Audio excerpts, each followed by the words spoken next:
So I have made a lot of videos showcasing and talking about different leather products for everyday carry on this channel, but specifically I absolutely love carrying a full grain leather minimalist wallet. And that is why today I want to make a video showcasing you how you can care and maintain your leather wallet, or for that matter any leather products, so they can get better with age and stay with you for as long as possible. Coming up in this video, let's go. Hi, my name is Ayan. On this channel, I help you find the right tools for your daily life adventures, and it's absolutely necessary to take care of those tools so they stay with you for as long as possible. And specifically talking about a full grain leather wallet or any leather accessory, they get better with age if you really take care for them. And in this video, I'm gonna be showcasing you and talking about how you can best care for your leather products. Specifically talking about, I'm gonna showcase you how you can maintain and care for a full grain leather wallet, and this applies for everything in leather, even for top grain leather and in some case for genuine leather as well. But you know me, I absolutely love a good full grain leather wallet, and that's what I'm gonna be showcasing you today. So first, let's start with why you actually need to maintain your leather goods. So talking about the leather goods and especially the full grain leather goods, they are actually made up of hide, which comes from an animal, which is a natural material. And because it's a skin of an animal, usually in the case it's buffalo, cow, or it could be any animal from where the leather is extracted. Because it's a skin, it actually has a lot of effect, lot of environmental effect when it comes in contact with water, air, your natural oils from the body. And that's why, because it's a skin, it tend to develop a texture, it tend to develop a sort of a character that we like to call in everyday carry, we call it patina. And as you can see, I have been carrying this wallet for few months now. And by the way, this one is the stitchless one by Indian Leather Company. If you want to buy, the link will be in the description. But I think it's a great wallet, and I want to showcase you how I'm maintaining it, how I'm taking care of it. You can see it's a developing patina. This is not the leather where the patina is very much visible, because it's black in color and it's also quite sort of comparatively a bit harder, but still you need to take care of it, and definitely it will grow better with age. That's what we like to call for, especially for the full grain products. So first of all, let's talk about how to store your wallets when you are not using it. So that being said, at different stages of the product, you need to have a different sort of a mentality when it comes to carrying and maintaining your product. So for example, if you're not using your wallet or any leather good for a long time, for example, when the season if off, you are not using your leather gloves or your leather jacket, you usually bring them out when it's winter season, and then you're not using them in summer season. So it's really important to store them right. Talking about this particular wallet, if I'm not using it for longer time, then I will keep them in this sort of a bag. Usually if you buy a wallet from a good company like Indian Leather Company, like Albert Tusk and other companies available, then this bag comes with them, and this is sort of a microfiber cloth, and you can use this to store your leather wallet. And if you're not using it for longer time, then I would highly recommend that if the wallet doesn't come with the bag, then buy your own and store wallet in this. And if you're still using it on day-to-day basis, then the next thing that you need to take care of is not let water come in contact with the leather products, because as I mentioned, it's a natural product, and water tends to loosen its character. Water tends to make it a bit loose, maybe greasy in some situation. So for example, if you get stuck in rain or get some sort of splashes on your wallet, then just carefully rinse it off and just wipe it off using any microfiber cloth, or even this cover for that matter, and then let it dry in air. Don't use dryer or anything. You can just let it dry in the environment for a couple of hours to a couple of days, depending on the damage. The next thing that I want to talk about is don't let your wallet sit in sunlight for a elongated time. So sometimes what happens is we leave our wallets in the car during sunlight, and it can also damage, it can also crack the leather. So water and sunlight, direct sunlight, is not really good for leather, especially the full grain leather products. So make sure if you are using it on day-to-day basis, don't let them come in contact with direct sunlight for a long time. Don't let it come in contact with water. Just wipe it off if it happens to be in contact with the water, and then you will really have a good life for your leather products. And of course, when you're not using it, try to put them in a case which comes with your wallet or your accessory itself, especially in the cases of belts and jackets. If you're putting it away for a season, then definitely put them in a good microfiber case like this. Alright, talking about day-to-day usage, if you are using your wallet on daily basis, then I would highly recommend that after every 2 to 3 months, just wipe your wallet clean using a good and a soft microfiber cloth. So what I usually do is after every 2-3 months, I just wipe it dry using a microfiber cloth like this, and make sure the microfiber cloth that you're using, it's really soft, and you just don't need to do anything special. Just wipe it clean, make sure there are no dust particles whatsoever, and you will also see that your leather will be developing a patina, that we say, because it's coming in contact that with your skin, which also has some natural oils, so things that we are eating, it's all on our fingers, and that's where the character, the patina, it comes from. And you just need to, wipe it clean with this microfiber cloth every now and then. Usually when I'm using a wallet for day-to-day basis for a longer time, then after every 1 or 2 months, I try to, sit down dedicatedly and clean my wallet with a microfiber cloth. If you want to go one step further, then you can also buy something called saddle soap. And saddle soap is usually made for leather products, so you can put some saddle soap over here and then wipe with the microfiber cloth. Personally, I don't use a saddle soap. I haven't felt the need, but that's also one thing that you can do if you want to, really make deep cleans in your leather wallet or any leather product. But yeah, to be honest, I haven't felt the need because I also keep changing my wallet. But if you're sticking with the wallet for a longer time and you want to really deep clean it, then definitely invest in a saddle soap, and every 2-3 months clean it up using a microfiber cloth and also a saddle soap. Alright, talking about the next step, every 6 to 7 months, if you're using your product continuously, the leather product, you need to condition it. And by conditioning, I mean that you need to keep it moisturized, as again, because it's a skin of animal, and you need to keep it moisturized, otherwise it will develop some cracks, and you don't want that, because let's face it, full grain leather wallets are really expensive. So we need to condition it, and for conditioning we can use a conditioner balm. So over here I have this Smith's balm, which I'm gonna be using for conditioning my leather wallet. You can buy this from Amazon, you can also buy it from Sneaky Leather. I'm gonna put some link in the description. And yeah, this is the natural balm. So you can see over here, it's made up of organic cocoa butter, bee wax, and pure sweet almond oil.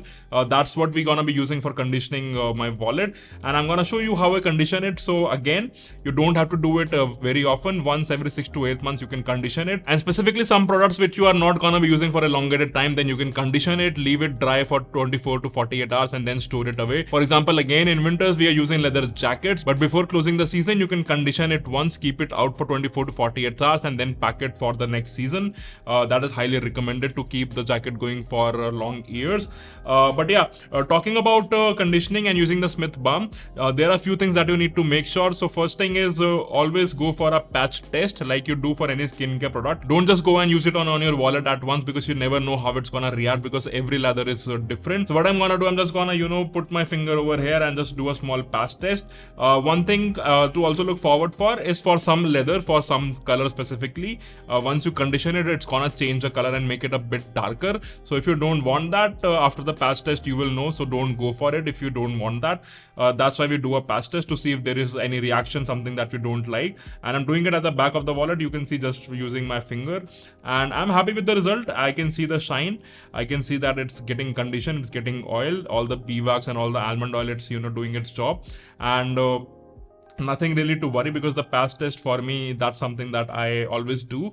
So yeah, but if it's a tan wallet and if I do this conditioning and I'm seeing that it's drastically changing the color of my wallet, from tan it's getting black, then I'm not gonna use it. So yeah, always make sure, depending on the leather quality, the color, the height, it's gonna have different effects. So always do a patch test, and if you're not happy with the patch test, then you can avoid it and use some different conditioner. There are also some different Smith alternative, but that's something that I use, so I recommend that. So yeah, I'm happy with the result. I'm doing patch test at the back, so if anything goes wrong, my front is still protected. So now I'm happy with it. So let's condition this wallet. I'm gonna show you how I do that. So for conditioning, I'm using my microfiber cloth. When you buy the Smith from let's say any reputed vendor like Sneaky Leather, you will also get a cloth which is better for conditioning. But if you don't have it, you can use any microfiber cloth. And for that matter, I'm also gonna be using this cover for conditioning it. Just gonna put my hand in it. I'm gonna show you in a bit. Other thing that you could also invested in this thing. So this one is a leather 2-in-1 brush by Kiwi. Again, the link will be in the description. So what I do, I'm gonna use the back side of it, the smaller one, and this I use for, let's say, leather jacket. So this is dedicatedly for conditioning my leather. I think it's for 90-80 rupees, so not that expensive. So I'm just gonna tap it over here. And you can see you don't need to do extra. It's this conditioner gonna last you for years. You don't you need to overdo it. Once I tap it, I'm just gonna just do a small wipes of brushes at the back, at the side, and also at the front. So you can see I'm not wiping off the residue, and that's on purpose. I'm gonna do that with the microfiber cloth, but currently I'm just putting the conditioner evenly wherever you can go. And because it's a stitchless wallet, this brush is really handy, because then it can reach inside as well. And you don't need to do on the inside side, but only on the leather, like over here. So I have put the Smith's leather balm on all the leather side, on the exposed leather. Now for the next step, what I'm gonna do, I'm gonna keep this aside and I'm gonna use this cover and I'm gonna wipe it clean. So I'm just gonna put my hand over here like this, and then I'm just gonna wipe it like this. So this is me conditioning my leather wallet using the Smith's leather balm, and you can see that this is gonna keep the leather moisturized. It's gonna keep it away from cracks, and that's what really matters, especially when it comes to full grain leather. And you can also use more by directly applying it over here like this. And don't overdo it. If you overdo it, then you will see that your wallet will become very greasy, and the conditioner will take too long to dry. And as I mentioned, for some leathers, for some particular colors and material, it's also gonna change the color drastically. So always do a patch test. So always make sure that there is no residue left after you are done. Everything is well conditioned. And again, this one is a stitchless 1.0 by Indian Leather Company. I really like this wallet. Comes in a full grain leather, and I have been using it for almost I think 7-8 months now, and this is the first time I'm conditioning it. So you can see, because of the black color, it's also developing some sort of a shine over here, and that looks really good. And so what I'm gonna do, I have fully conditioned it using the Smith balm. Now I'm just gonna let it dry for, let's say, a few hours. Usually I leave it for 24 hours for all of my leather products, but if it's a jacket, if it's my leather shoes, then I'm gonna leave it for at least 48 hours to let the conditioner fully soaked in. And yeah, that's all you need to condition your leather wallet. And as you can see, you will still see there is some greasy residue, but that's gonna go away because we have wiped it clean. And after 24 to 48 hours, when I'm happy with the conditioning, I'm just gonna use my microfiber cloth and just give it a thorough sort of a rub using the microfiber cloth, the clean one. And yeah, that's all you need to condition your leather wallet. I highly recommend to invest in a Smith balm. It could seem a bit expensive, but if you have a lot of leather products like me, especially the full grain leather wallets and belts and whatnot and jackets, then it's definitely a good investment. So that's how we condition our leather wallet. The last thing that I want to talk about when it comes to maintaining and taking care of your leather products, especially the wallet, is don't overstuff it. So what happens is, for example, this wallet is made up of, let's say, taking 5 to 6 cards, then don't put 8 cards, lot of cash. It's gonna overstuff the wallet, and you will see the wallet will develop cracks. It will develop an uneven shape, and it's not good. So always read the description when you are buying a wallet, how many cards, how many cash it can carry. So yeah, don't overstuff the wallet, and it will definitely have a longer life and grow better with age. So yeah, that was all I wanted to share in this video, showcasing you how to maintain and take care of your leather products, especially the full grain leather wallet. I have discussed in detail everything related to leather, whether it's leather maintenance, how this is made, heights, and all sort of things in a podcast by the founder of Indian Leather Company, Vipul. So definitely check out this video. The entire podcast in audio and video is available. And if you're looking for some full grain leather wallet recommendation, then definitely check out this playlist. And on that note, thank you for staying till the very end. I'm gonna see you in the next one.